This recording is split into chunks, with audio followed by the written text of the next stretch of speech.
شروع اللہ کے نام سے جو بڑا مہربان نہایت رحم والا ہے۔ اور جب تیرے رب نے فرشتوں سے کہا کہ میں زمین میں ایک خلیفہ بنانے والا ہوں، فرشتوں نے کہا کیا تو زمین میں ایسے لوگوں کو بسائے گا جو اس میں فساد کریں اور خون بہائیں، اور ہم تیری حمد کرتے ہیں اور تیری پاکی بیان کرتے ہیں۔ اللہ نے کہا میں جانتا ہوں جو تم نہیں جانتے، اور اللہ نے سکھا دیے آدم کو سارے نام۔ پھر ان کو فرشتوں کے سامنے پیش کیا اور کہا کہ اگر تم سچے ہو تو مجھے ان لوگوں کے نام بتاؤ۔ فرشتوں نے کہا کہ تو پاک ہے، ہم تو وہی جانتے ہیں جو تو نے ہم کو بتایا، بے شک تو ہی علم والا اور حکمت والا ہے۔ اللہ نے کہا اے آدم ان کو بتاؤ ان لوگوں کے نام۔ تو جب آدم نے بتائے ان کو ان لوگوں کے نام تو اللہ نے کہا کیا میں نے تم سے نہیں کہا تھا کہ آسمانوں اور زمین کے بھید کو میں ہی جانتا ہوں، اور مجھ کو معلوم ہے جو تم ظاہر کرتے ہو اور جو تم چھپاتے ہو۔ تشریح: خلیفہ کے لفظی معنی ہے کسی کے بعد اس کی جگہ لینے والا، جانشین۔ وراثتی اقتدار کے زمانے میں یہ لفظ کثرت سے حکمرانوں کے لیے استعمال ہوا جو ایک کے بعد دوسرے کی جگہ تخت پر بیٹھتے تھے۔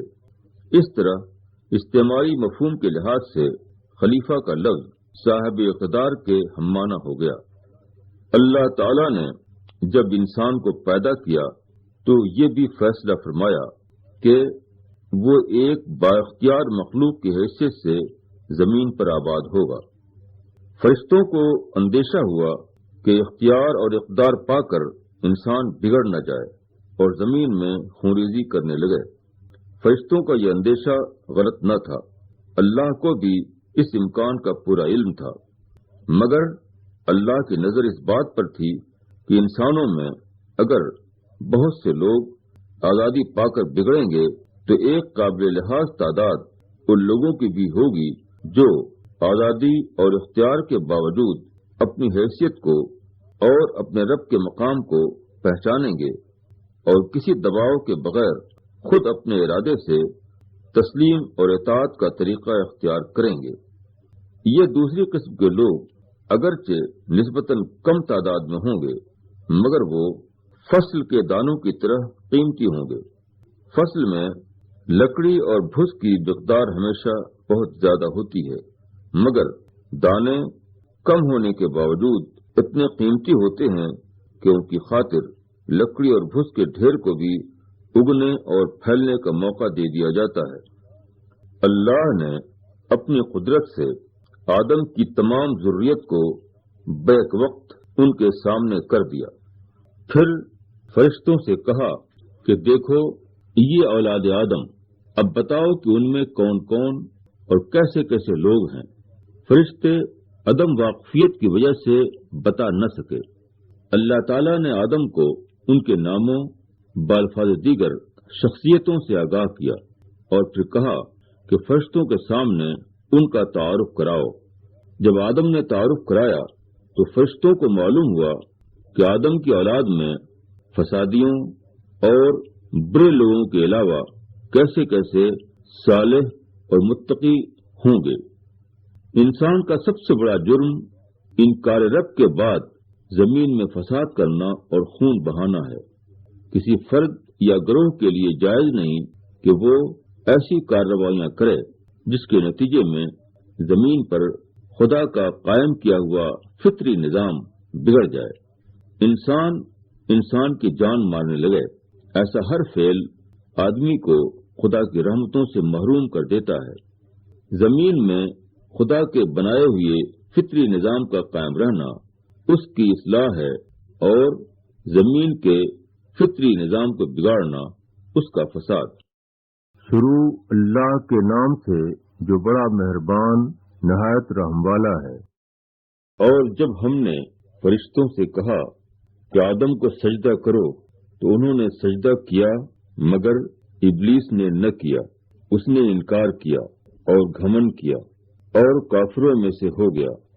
اور ہم نے کہا اے آدم تم اور تمہاری بیوی دونوں جنت میں رہو اور اس میں سے کھاؤ فراغت کے ساتھ جہاں سے چاہو، اور اس درخت کے نزدیک نہ جانا ورنہ تم ظالموں میں سے ہو جاؤ گے۔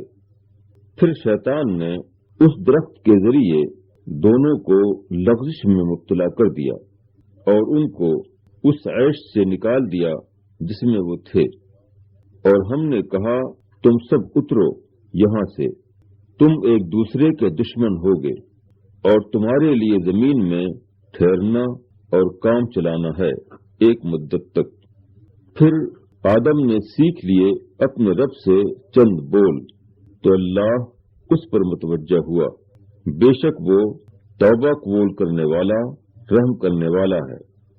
ہم نے کہا تم سب یہاں سے اترو، پھر جب آئے تمہارے پاس میری طرف سے کوئی ہدایت، تو جو میری ہدایت کی پیروی کریں گے ان کے لیے نہ کوئی ڈر ہوگا اور نہ وہ غمگین ہوں گے، اور جو لوگ انکار کریں گے اور ہماری نشانیوں کو جھٹلائیں گے تو وہی لوگ دوزخ والے ہیں، وہ اس میں ہمیشہ رہیں گے۔ تشریح: آدم کو اللہ تعالیٰ نے فرشتوں اور ابلیس کے درمیان کھڑا کیا اور سجدے کے امتحان کے ذریعے آدم کو عملی طور پر بتایا کہ ان کے لیے زمین پر دو ممکن راہیں ہوں گی، ایک فرشتوں کی طرح اللہ کے حکم کے سامنے جھک جانا، خواہ اس کا مطلب اپنے سے کمتر ایک بندے کے آگے جھکنا کیوں نہ ہو، دوسرا ابلیس کی طرح اپنے کو بڑا سمجھنا اور دوسرے کے آگے جھکنے سے انکار کر دینا۔ انسان کی پوری زندگی اسی امتحان کی رزمگاہ ہے۔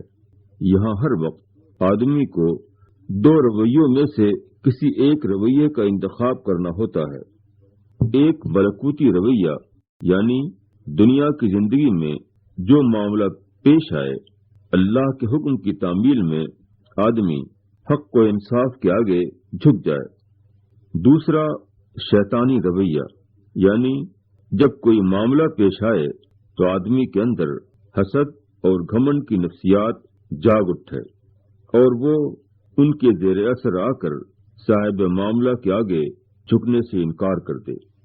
ممنوعہ درخت کا معاملہ بھی اسی ذیل کا ایک عملی سبق ہے۔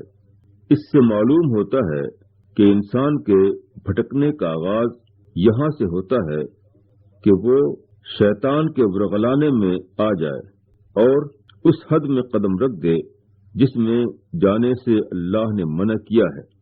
منع کیے ہوئے پھل کو کھاتے ہی آدمی اللہ کی نصرت بالفاظ دیگر جنت کے استحقاق سے محروم ہو جاتا ہے، تاہم یہ محرومی ایسی نہیں ہے جس کی تلافی نہ ہو سکتی ہو۔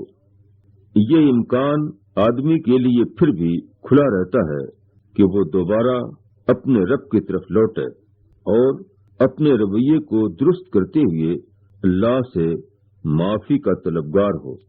جب بندہ اس طرح پلٹتا ہے تو اللہ بھی اس کی طرف پلٹ آتا ہے اور اس کو اس طرح پاک کر دیتا ہے گویا اس نے گناہ ہی نہیں کیا۔ کسی انسانی آبادی میں اللہ کی دعوت کا اٹھنا بھی اسی قسم کا ایک سخت امتحان ہے۔ داعی حق بھی گویا ایک آدم ہوتا ہے جس کے سامنے لوگوں کو جھک جانا ہے۔ اگر وہ اپنے کبر اور اپنے تعصب کی وجہ سے اس کا اعتراف نہ کریں تو گویا کہ انہوں نے ابلیس کی پیروی کی۔ خدا اس دنیا میں عیاناً سامنے نہیں آتا، وہ اپنی نشانیوں کے ذریعے لوگوں کو جانچتا ہے۔